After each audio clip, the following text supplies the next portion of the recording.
வணக்கம். வணக்கம்.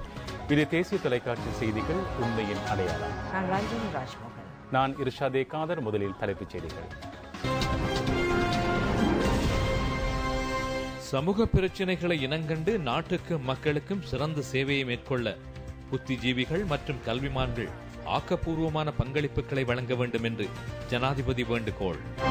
இந்து சமுத்திரத்தின் பொருளாதார கேந்திர நிலையமாக இலங்கையை மாற்றியமைக்கும் செயற்பாடுகளுக்கு ஒத்துழைப்பு வழங்க தயார் என்று இலங்கை பிரதமர் ரணில் விக்ரமசிங்கவுக்கு ஆஸ்திரேலிய பிரதமர் உறுதி. சமூக ஊடக வலையமைப்புகளை கட்டுப்படுத்துவதற்கோ மேற்பார்வை செய்வதற்கோ அரசாங்கம் நடவடிக்கை மேற்கொள்ள மாட்டாது என்று ஊடகத்துறை அமைச்சர் தெரிவிப்பு. அண்ணா திராவிட முன்னேற்றக் கழக பொதுச் செயலாளர் சசிகலா நடராஜன் பெங்களூர் அக்ரஹார சிறைச்சாலையில் அடைப்பு. சீனாவில் பறவை காய்ச்சல் துரிதமாக பரவி வருவதனால் அந்த நாட்டில் பொருளாதார நெருக்கடி நிலை.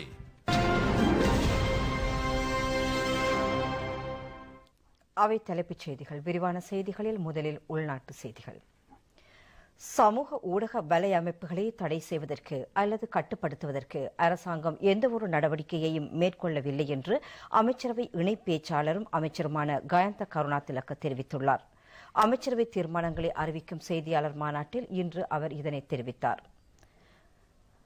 பாராளுமன்ற மறுசீரமைப்பு மற்றும் தகவல் ஊடகத்துறை அமைச்சர் கயந்த கருணாதிலக்க கருத்து வெளியிடுகையில், சமூக ஊடக வலையமைப்புகளை மேற்பார்வை செய்வதற்கென வேலை திட்டங்கள் உலகில் எங்கேனும் இருக்கும் என்று நான் நினைக்கவில்லை. இவற்றை பயன்படுத்துவது தொடர்பில் மக்களை அறிவுறுத்தும் செயற்பாடுகளை எமக்கு மேற்கொள்ள முடியும்.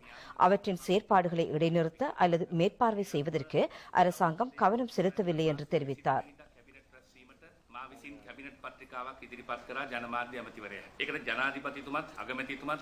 சுயாதீன ஊடக ஆணைக்குழு தொடர்பிலும் அமைச்சர் கருத்தை தெரிவித்தார்.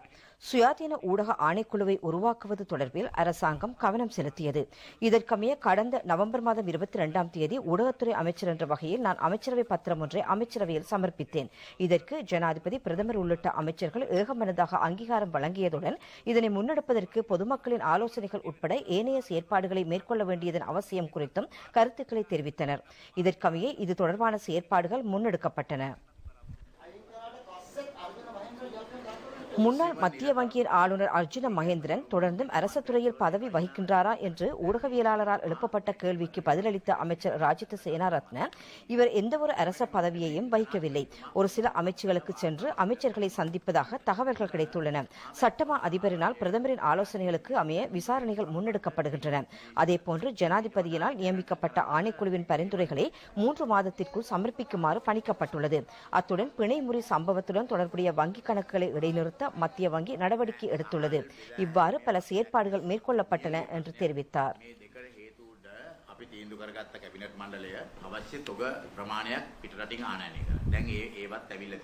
நாட்டில் அரிசிக்கான பற்றாக்குறை இல்லை என்று அரசாங்கம் தெரிவித்த போதிலும் சதோச நிறுவனத்தினால் 5 கிலோவுக்கு மேற்பட்ட அளவு அரிசி வழங்கப்படுவது இல்லை என்று ஊடகவியலாளரால் எழுப்பப்பட்ட கேள்விக்கு பதிலளித்த அமைச்சர் ராஜித சேனாரத்ன, அரிசி விநியோக செயற்பாடுகளில் தாமதங்கள் காணப்பட்டன. அத்துடன் வறட்சியும் பிரதான காரணமாக அமைந்தது. இதனால் அமைச்சரவை அங்கீகாரத்திற்கமைய அரிசி இறக்குமதி செய்யப்பட்டது. 1 கிலோ 90 ரூபாவிற்கு விற்பனை செய்யப்படும் அரிசி சதோச நிறுவனத்தினால் 75 ரூபாவுக்கு விற்பனை செய்யப்பட்டது.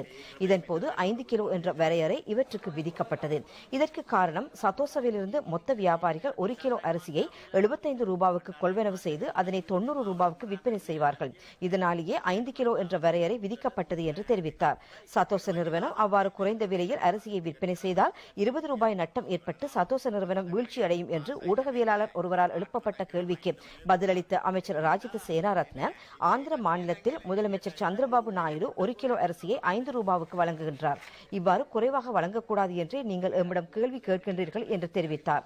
நாட்டில் ஆர்ப்பாட்டங்கள் அதிகரித்துள்ளன என்று ஊடகவியலாளர் ஒருவரால் எழுப்பப்பட்ட கேள்விக்கு பதிலளித்த அமைச்சர் ராஜித சேனாரத்ன, அன்று பண்டாரநாயக்கா அவர்களின் ஆட்சி காலத்தில் அவரது பாரியார் என்.எம். பெரேரா தம்மை கொல்லாது கொலை செய்தார் என்று தெரிவித்தார்.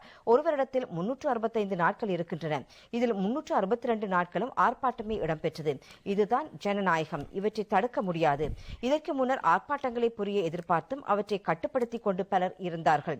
தற்போது இவர்களுக்கு தம் ஆர்ப்பாட்டங்களை மேற்கொள்ள வாய்ப்பு வழங்கியுள்ளோம். இதற்கு முன்னர் ஆர்ப்பாட்டம் புரிய முற்பட்டால் மஹிந்த ராஜபக்ஷ, கோட்டாபய ராஜபக்ஷ போன்றோரே நினைவுக்கு வருவார்கள்.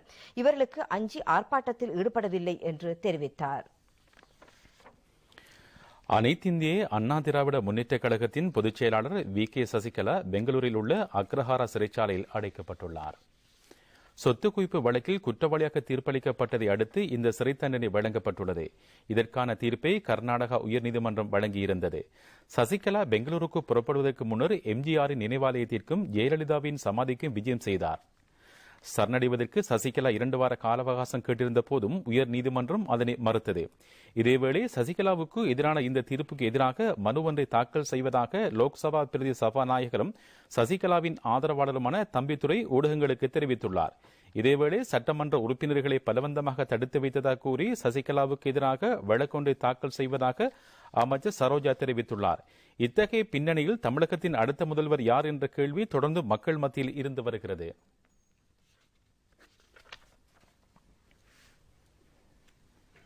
இலங்கை ரூபவாகினி கூட்டு தாபனத்தின் 35வது ஆண்டு நிறைவை முன்னிட்டு பிரித் பாராயணம் செய்யும் நிகழ்வு நேற்றிரவு இடம்பெற்றது.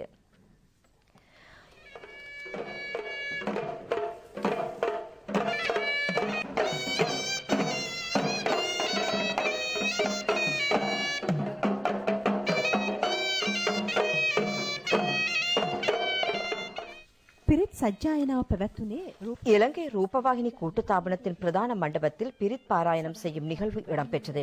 பாராளுமன்ற மறுசீரமைப்பு மற்றும் தகவல் ஊடகத்துறை அமைச்சர் கயந்த கருணா திலகவினால் புத்த பெருமானின் புனித சின்னம் அடங்கிய பேழை பிரித் ஓது மண்டபத்தில் வைக்கப்பட்டது. கோட்டை ஸ்ரீ ஜெயவர்தன ராமாதிபதி சங்கைக்குரிய தேவகாந்திய பஞ்ஞாசேகர தேரர் தலைமையில் பிரித் பாராயணம் ஆரம்பமானது. இலங்கை ரூபவாகினி கூட்டுத்தாபனத்தின் உத்தியோகத்தர்கள் இந்நிகழ்வில் கலந்து கொண்டனர்.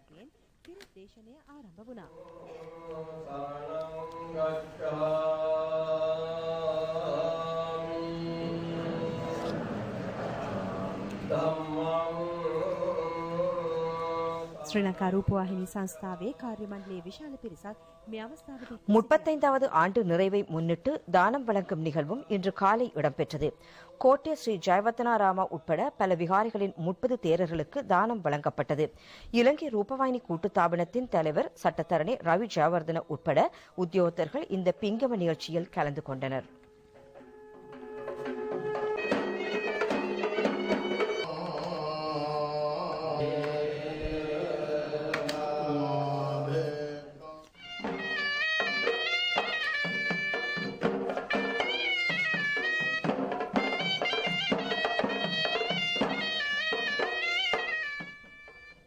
පස්වන සංවත්සරය නිමිත්තෙන් දානමය පින්කම අද උදේ පැවැත්වුණා.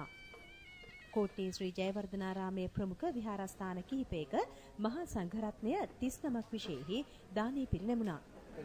රූපවාහිනී සංස්ථාවේ සභාපති නීතිඥ රවි ජයවර්ධන මහතා සහ සංස්ථා කාර්ය මණ්ඩලය පින්කමට සහභාගී වුණා.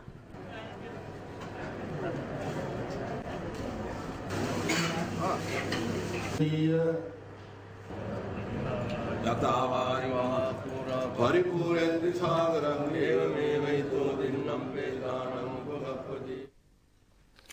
பூகோள வெப்பம் அதிகரித்து செல்வதற்கு தீர்வாக நாடு தழுவிய ரீதியில் மரக்கன்றுகளை நடும் வேலை திட்டங்கள் கொழும்பு பல்கலைக்கழக மற்றும் இலங்கை ரூபவாகினி கூட்டுத்தாபனத்தினால் கூட்டாக இணைந்து ஒழுங்கு செய்யப்பட்டுள்ளன. இதனை குறிக்கும் வகையில் இலங்கை ரூபவாகினி கூட்டுத்தாபனத்தின் தலைவர் சட்டத்தரணி ரவி ஜெயவர்தன தலைமையில் மரநடுகை ஆரம்பித்து வைக்கப்பட்டது. கொழும்பு பல்கலைக்கழகத்தின் கால்நடை மற்றும் சுற்றாடல் கற்கை பிரிவினால் இந்த வேலை திட்டம் முன்னெடுக்கப்பட்டுள்ளது. தேவையான மரக்கன்றுகள் மற்றும் ஊடக அனுசரணையை தேசிய தொலைக்காட்சி வழங்குகின்றது.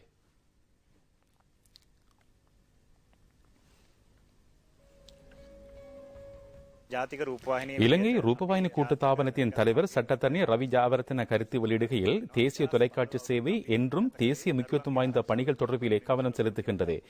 2015ஆம் ஆண்டில் உயிர்போல் பிள்ளைகளை காப்போம் என்ற துணைப்பொருளில் பல வேலை திட்டங்களை நாடு பூராக முன்னெடுத்தோம்.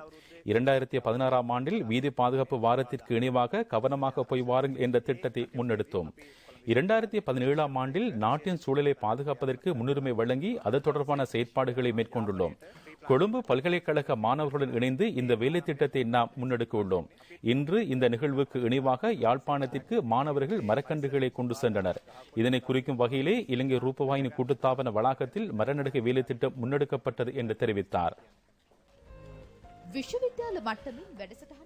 பல்கலைக்கழக மட்டத்தில் இந்த வேலை திட்டம் ஆரம்பிக்கப்பட்டுள்ளது. இதற்கமைய நாடு பூராகவும் பாடசாலைகளுக்கு மரக்கன்றுகள் விநியோகிக்கப்பட உள்ளன. இது தொடர்பான பணிகள் எதிர்வரும் 17ஆம் தேதி யாழ்ப்பாண பல்கலைக்கழகத்தில் ஆரம்பமாகும். யாழ்ப்பாண மாவட்டத்தில் 50 பாடசாலைகளுக்கு மரக்கன்றுகள் விநியோகிக்கப்பட உள்ளன. கொழும்பு பல்கலைக்கழக மாணவர் ஒருவர் கருத்து வெளியிடுகையில், இலங்கை ரூபவாயினி கூட்டுத்தாபனத்தின் 35வது ஆண்டு நிறைவுக்கு இணைவாக இந்த வேலை திட்டத்தை முன்னெடுக்க நடவடிக்கை எடுக்கப்பட்டுள்ளது. இலங்கை ரூபவாயினி கூட்டுத்தாபனத்தின் தலைவர் மற்றும் பல்கலைக்கழக உபவேந்தரால் வழங்கப்பட்ட மரக்கன்றுகள் நல்லிணக்கத்தை குறிக்கும் வகையில் பல்கலைக்கழக வளாகத்தில் நட திட்டமிட்டுள்ளோம் என்று குறிப்பிட்டார். 10 லட்சம் தொழில் வாய்ப்புகளை ஏற்படுத்துவதற்காக சுயசக்தி தேசிய வேலை திட்டம் ஒன்றை நடைமுறைப்படுத்த அமைச்சரவையின் அங்கீகாரம் கிடைத்துள்ளது. தேசிய கொள்கை மற்றும் பொருளாதார விவகார அமைச்சும் இலங்கை மத்திய வங்கியும் இணைந்து இதனை நடைமுறைப்படுத்துகின்றன. இந்த திட்டத்தின் கீழ் 25,000 தொழில் முயற்சிகளை ஆரம்பிப்பதற்காக பிரதேச அபிவிருத்தி வங்கி மற்றும் வர்த்தக வங்கிகளின் ஊடாக கடன் வசதிகள் வழங்கப்படும். தொழில்துறையின் திறனை கருத்திற்கொண்டு ஆகக்கூடியது 2,50,000 ரூபாய் வரை கடன் வழங்கப்படும். பிரதமர் ரணில் விக்ரமசிங்கே இதற்கான யோசனையை முன்வைத்தார். தேசிய லொத்தர் சபைக்காக புதிய சட்டமூல வரைவொன்றை தயாரிப்பதற்கும் அமைச்சரவையின் அங்கீகாரம் கிடைத்துள்ளது. நிதி அமைச்சர் ரவி கருணாநாயக்க இதற்கான யோசனை ஒன்றை முன்வைத்துள்ளார். தற்போதுள்ள சட்டமூலத்தின் குறைபாடுகள் கோப் குழுவினால் சுட்டிக்காட்டப்பட்டதை அடுத்து இந்த நடவடிக்கை மேற்கொள்ளப்பட்டது.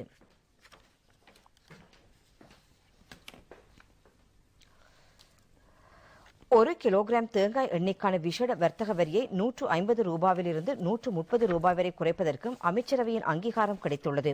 சுத்திகரிக்கப்படாத பாம் எண்ணெய் மற்றும் தேங்காய் எண்ணெய் மீதான வரியும் 20 ரூபாவினால் குறைக்கப்பட்டுள்ளது. அமைச்சர் நவீன் திசாநாயக்க இதற்கான யோசனையை முன்வைத்தார்.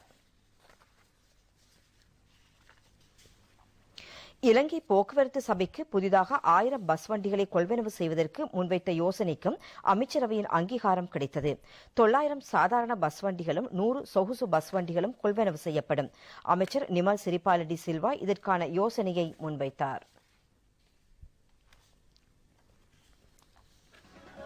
வர்த்தக விளம்பரங்களை அடுத்து மேலும் சில உள்நாட்டு செய்திகளை எதிர்பாருங்கள்.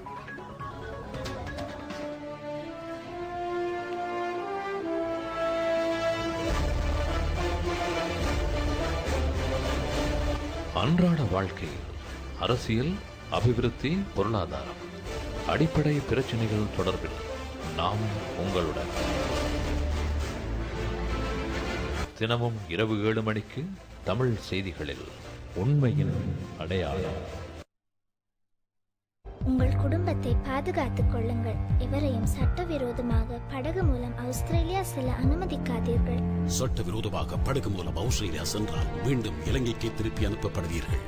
ஆஸ்திரேலிய அரசாங்கம் விடுக்கும் அறிவித்தல்.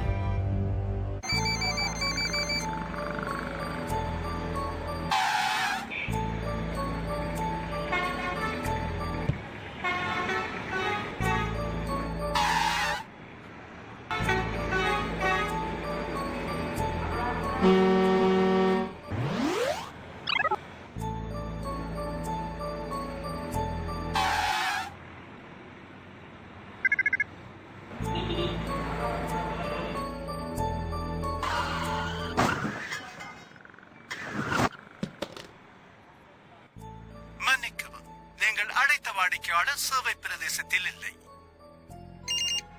முதலில் உயிரை காப்பாற்றிக் கொள்ளுங்கள், பின்னர் அழையுங்கள். Prima Stella Noodles.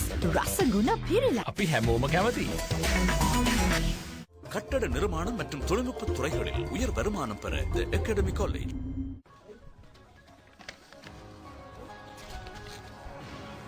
செய்திகள் தொடர்கின்றன. இந்து சமுத்திரத்தின் பொருளாதார மற்றும் நிதி கேந்திர நிலையமாக இலங்கையை மாற்றியமைக்கும் சவால்களை வெற்றி கொள்வதற்காக இலங்கையின் பொருளாதார அபிவிருத்தி செயற்பாடுகளுக்கு உயர்ந்தபட்ச ஒத்துழைப்புகளை வழங்க தயார் என்று ஆஸ்திரேலிய பிரதமர் மெல்கம் டர்ன்ஃபுல் உறுதியளித்துள்ளார். கென்பரா நகர பாராளுமன்ற கட்டிட தொகுதியில் இலங்கை பிரதமர் ரணில் விக்ரமசிங்கவை சந்தித்த வேளையில் அவர் இதனை குறிப்பிட்டார். பிரதமர் ரணில் விக்ரமசிங்கவுக்கு கென்பரா நகர பாராளுமன்ற கட்டிட தொகுதியில் மகத்தான வரவேற்பு வழங்கப்பட்டது.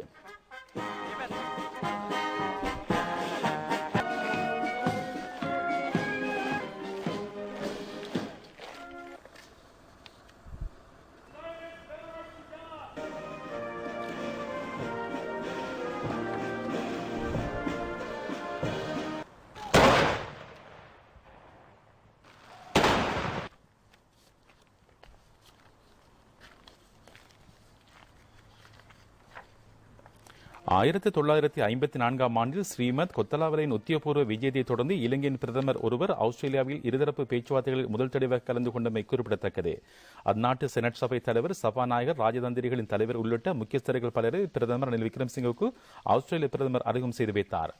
பிரதமர் ரணில் விக்ரமசிங்கே அந்நாட்டு பாராளுமன்ற விசேட அதிதிகளுக்கான புத்தகத்திலும் கையொப்பமிட்டார்.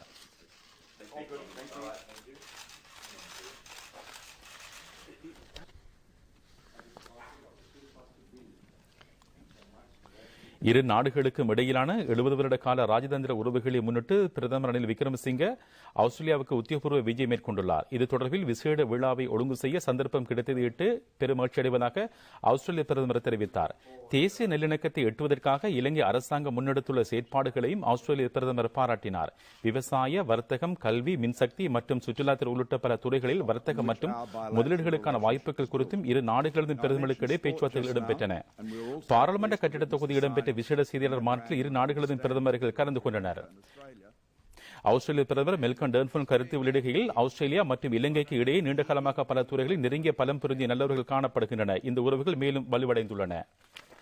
பிரதமர் ரணில் விக்ரமசிங்கே கருத்து வெளியிடுகையில், விளையாட்டு என்பது எமக்கு மிக நெருக்கமான துறை. பல ஆண்டுகளாக நாம் பல துறைகளில் இணைந்து செயற்பட்டுள்ளோம். தற்போது ஆஸ்திரேலியா ஆசிய பசிபிக் வலயத்தில் முன்னணி தேசமாக உள்ளது.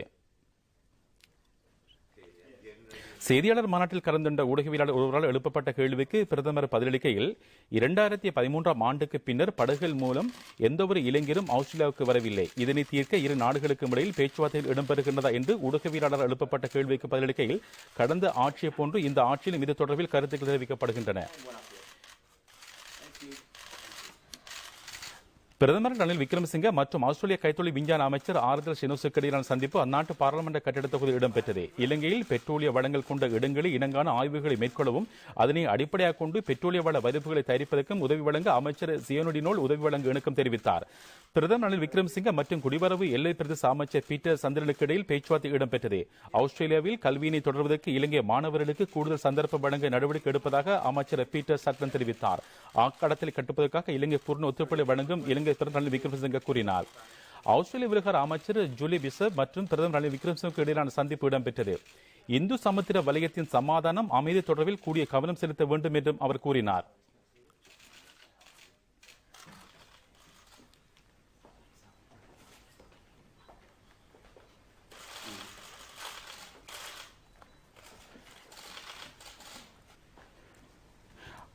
ஆஸ்திரேலியா மற்றும் இலங்கைக்கு இடையில் விளையாட்டு அபிவிருத்தி, பொருளாதார மேம்பாட்டை மேம்படுத்த இரு உடன்படிக்கைகள் இன்று கைச்சாத்திடப்பட்டன. விளையாட்டு அபிவிருத்தி ஒத்துழைப்புக்கான உடன்படிக்கையில் ஆஸ்திரேலிய விளையாட்டு மற்றும் சுகாதார அமைச்சர் கிரேக் ஹான் மற்றும் இலங்கை விளையாட்டுத்துறை அமைச்சர் தயாஸ்ரீ ஜெயசேகர் ஆகியோர் கைச்சாத்திட்டனர்.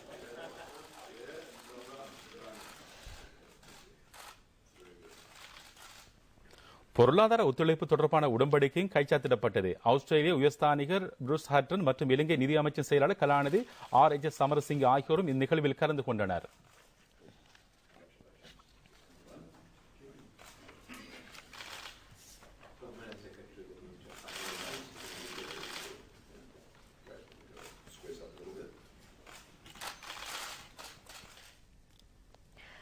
இலங்கையில் நிலையான அரசியல் தீர்வொன்றிற்கும் அபிவிருத்திக்கும் தாம் சகல உதவிகளையும் வழங்குவதாக ஐக்கிய நாடுகள் சபையின் தூதுவர் தோங்க்லாய் மாக் தெரிவித்துள்ளார். ஐநா தூதுவர் தோங்க்லாய் மாக் உட்பட ஐநாவின் இலங்கைக்கான நிரந்தர வதிவிட பிரதிநிதி டோனா மெக்காலைன் தலைமையிலான குழுவினர் இன்று யாழ்ப்பாணத்திற்கு விஜயம் ஒன்றை மேற்கொண்டு முதலமைச்சர் CV விக்னேஸ்வரனை சந்தித்த போது இதனை தெரிவித்தனர். யாழ்ப்பாணம் கைதடியில் உள்ள முதலமைச்சர் அலுவலகத்தில் இந்த சந்திப்பு இடம்பெற்றது. புதிய அரசியல் யாப்பு விடயத்தில் தமிழ் மக்களின் பங்களிப்பு மற்றும் வடமாகாணத்தில் மேற்கொள்ளப்படும் வாழ்வாதார உதவி திட்டங்கள் சம்பந்தமாகவும் இங்கு ஆராயப்பட்டது. வடமாகாணத்தில் காணி விடுவிப்பு மற்றும் அரசாங்கத்தின் நல்லிணக்க செயற்பாடுகள் குறித்தும் இங்கு கலந்துரையாடப்பட்டது.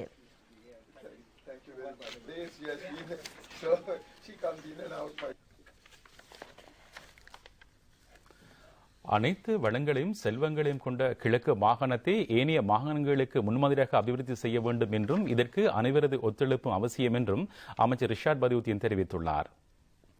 புல்மோட்டையை சுயதொழில் ஊக்குவிப்பிற்காக சுமார் 1 மில்லியன் ரூபாய் பெறுமதியான தையல் உபகரணங்களை வழங்கி வைக்கும் நிகழ்வில் கலந்து கொண்டு உரையாற்றும் போது அமைச்சர் இதனை தெரிவித்தார்.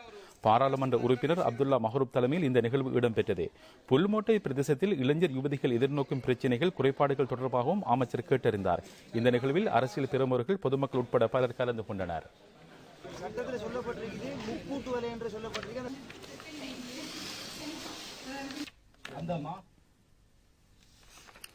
சைட்டம் தனியார் வைத்திய கல்லூரிக்கு எதிராக பதுளையில் கையொப்பம் சேகரிக்கும் பணி இன்று இடம்பெற்றது.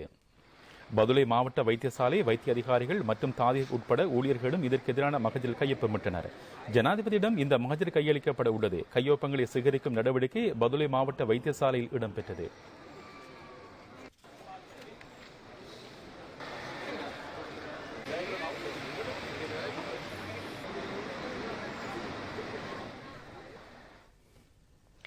முஸ்லிம் மற்றும் தமிழ் சமூகத்தினரின் கல்வி வளர்ச்சிக்காக முன்னாள் கல்வி அமைச்சர் மர்ஹூம் பதியுதீன் முகமது புரட்சிகரமான பணிகளை ஆற்றியுள்ளார் என்று கல்வி ராஜாங்க அமைச்சர் வி ராதாகிருஷ்ணன் தெரிவித்துள்ளார். கண்டி பதியுதீன் முகமது மகளிர் கல்லூரியின் புதிய மாணவர் தலைவிகளுக்கு சின்னம் சூட்டும் விழாவில் பிரதம அதிதியாக கலந்து கொண்டு உரையாற்றும் போது கல்வி ராஜாங்க அமைச்சர் வி ராதாகிருஷ்ணன் இதனை தெரிவித்தார். இதற்கான நிகழ்வு கல்லூரியில் உள்ள ஞாபகார்த்த மண்டபத்தில் அதிபர் சியானா ரைமின் தலைமையில் நடைபெற்றது. இந்த நிகழ்வில் மத்திய மாகாண சபை உறுப்பினர் MP முத்தாலிப் உட்பட கல்வி அதிகாரிகள் ஆகியோர் கலந்து கொண்டனர்.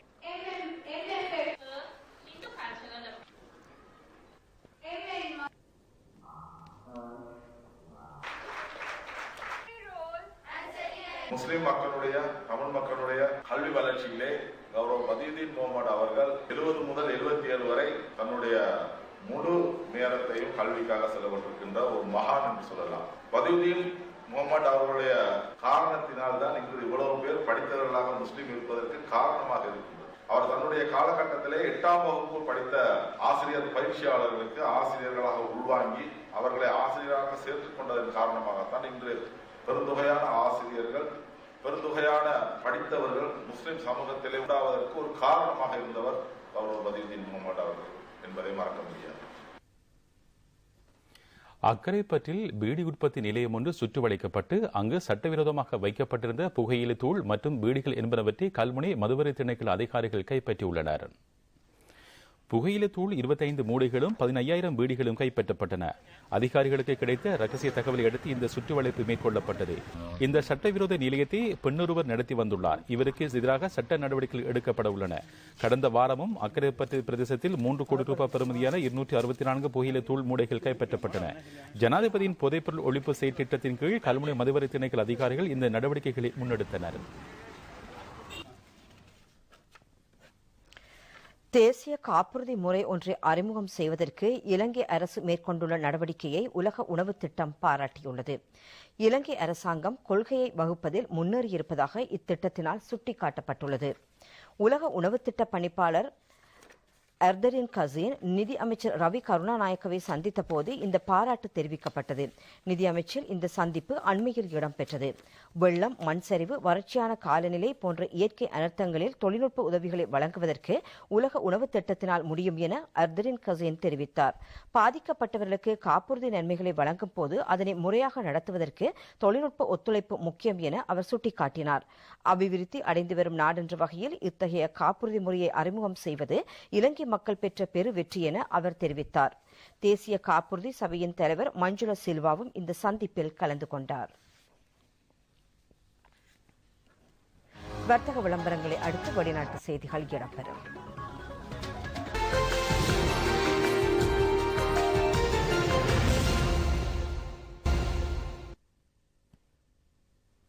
தொடர்வது வெளிநாட்டுச் செய்திகள். சீனாவில் பறவை காய்ச்சல் நோய் மீண்டும் வேகமாக பரவி வருவதனால் அந்நாட்டில் பல சமூக பொருளாதார பிரச்சனைகள் உருவாகியுள்ளன. கடந்த மாதம் தொடக்கம் இதுவரை H7N9 என்றழைக்கப்படும் இந்த பறவை காய்ச்சல் நோயினால் 79 பேர் உயிரிழந்துள்ளனர். பறவை காய்ச்சல் நோய் மிக தீவிரமாக பதிவாகிய சந்தர்ப்பமாக இது கருதப்படுகிறது. கடந்த வருடம் ஜனவரி தொடக்கம் அக்டோபர் மாதம் வரை இந்த பறவை காய்ச்சல் நோயினால் சுமார் 100 பேர் வரை உயிரிழந்ததாக அந்நாட்டின் தேசிய சுகாதார குடும்ப திட்டமிடல் ஆணைக்குழு அறிக்கைகள் தெரிவித்துள்ளன. இந்த நிலைமை அந்நாட்டின் பொருளாதாரத்திலும் பெரும் தாக்கத்தை ஏற்படுத்தி வருகின்றது. கோழிப்பண்ணைகள் போன்ற இடங்களிலிருந்து பொதுமக்கள் முடியும் வரை தூர விலகி இருக்க வேண்டும் என்று அந்நாட்டின் சுகாதார அமைச்சு வேண்டுகோள் விடுத்துள்ளது. இந்த விடயம் தொடர்பாக உலக சுகாதார அமைப்பும் கவனம் செலுத்தி வருகின்றது. இந்த நோய் தீவிரமாக பரவுவதற்கான காரணங்கள் ஆராயப்பட்டு அவற்றை கட்டுப்படுத்துவதற்கான நடவடிக்கைகள் முன்னெடுக்கப்பட்டு வருவதாக சீன அரசு அறிவித்துள்ளது.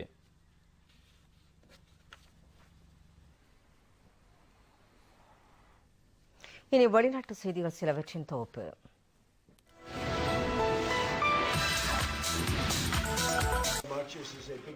இயற்கை வாயு கனிமப் பொருட்கள் மற்றும் எரிவாயு தொடர்பாக அமெரிக்க ஜனாதிபதி டொனால்டு ட்ரம்ப் விசேட சட்டமூலம் ஒன்றை கையெழுத்திட்டுள்ளார். வால் ஸ்ட்ரீட் சீர்திருத்த மற்றும் பாவனையாளர் பாதுகாப்பு சட்டத்தின் 41வது சரத்தின் கீழ் இதற்கான ஏற்பாடுகள் செய்யப்பட்டுள்ளன.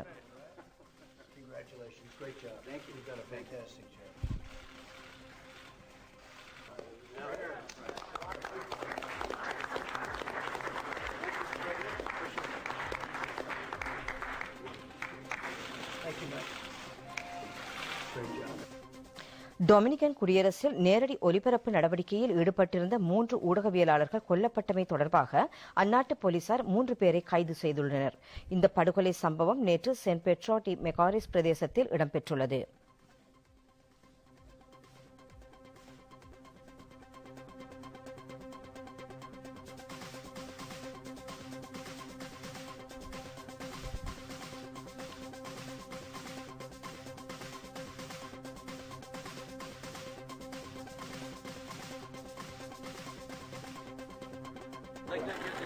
பிரிட்டிஷ் இளவரசர் உட்பட கேட் தம்பதியினர் இன்று மத்திய இங்கிலாந்தில் நடைபெற்ற வேலண்டைன் தின நிகழ்வில் கலந்து கொண்டனர்.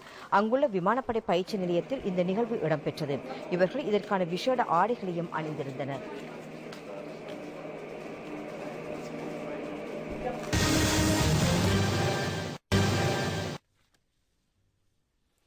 தொடர்வது விளையாட்டுச் செய்திகள். ஆஸ்திரேலியாவில் இலங்கை பங்கு பெற்ற முதலாவது பயிற்சி 2020 கிரிக்கெட் போட்டி ஆஸ்திரேலிய மனுகா ஓவல் விளையாட்டரங்கில் இன்று நடைபெறுகிறது. ஆஸ்திரேலிய பிரதமரின் அணியுடன் நடத்தப்படும் பயிற்சிப் போட்டியில் லசித் மலிங்கவும் பங்கு பெற்றுவார். உப்புல் தரங்க இலங்கை அணியை வழிநடத்துவார். இலங்கைக்கும் ஆஸ்திரேலியாவுக்கும் இடையிலான 2020 போட்டி எதிர்வரும் வெள்ளிக்கிழமை இடம்பெறும். இதில் 3 போட்டிகள் அடங்கும்.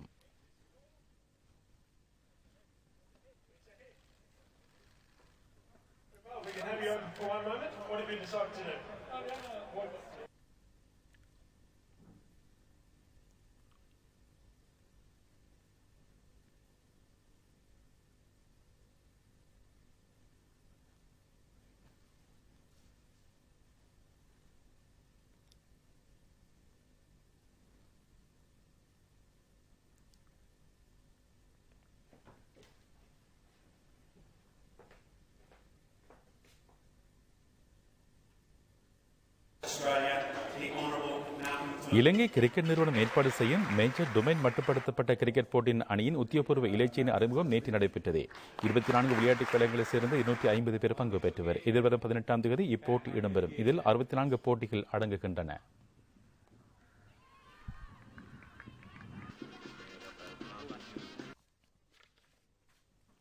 செய்திகளின் நிறைவாக சாராம்சம். சமூக பிரச்சினைகளை இனம் கண்டு நாட்டிற்கும் மக்களுக்கும் சிறந்த சேவையை மேற்கொள்ள புத்திஜீவிகள் மற்றும் கல்விமான்கள் ஆக்கப்பூர்வமான பங்களிப்புகளை வழங்க வேண்டும் என்று ஜனாதிபதி வேண்டுகோள். இந்து சமுத்திரத்தின் பொருளாதார கேந்திர நிலையமாக இலங்கையை மாற்றியமைக்கும் செயற்பாடுகளுக்கு ஒத்துழைப்பு வழங்க தயார் என்று இலங்கை பிரதமர் ரணில் விக்ரமசிங்கவிடம் ஆஸ்திரேலிய பிரதமர் உறுதி. சமூக ஊடக வலையமைப்புகளை கட்டுப்படுத்துவதற்கோ அல்லது மேற்பார்வை செய்வதற்கோ அரசாங்கம் நடவடிக்கை மேற்கொள்ள மாட்டாது என்று ஊடக அமைச்சர் தெரிவிப்பு. அண்ணா திராவிட முன்னேற்றக் கழக பொதுச் செயலாளர் சசிகலா நடராஜன் பெங்களூர் அக்ரஹார சிறையில் அடைப்பு. சீனாவில் பறவை காய்ச்சல் துரிதமாக பரவி வருவதனால் அந்நாட்டில் பொருளாதார நெருக்கடி நிலை. இத்துடன் இன்றைய தேசிய தொலைக்காட்சி செய்திகள் முடிவடைகின்றன. நாம் இன்றும் உங்களுடன் இணைந்து உங்கள் விவகாரங்களை கவனம் செலுத்த காத்திருக்கிறோம் என்பதை மகிழ்வுடன் அறிய தருகிறோம். வணக்கம்.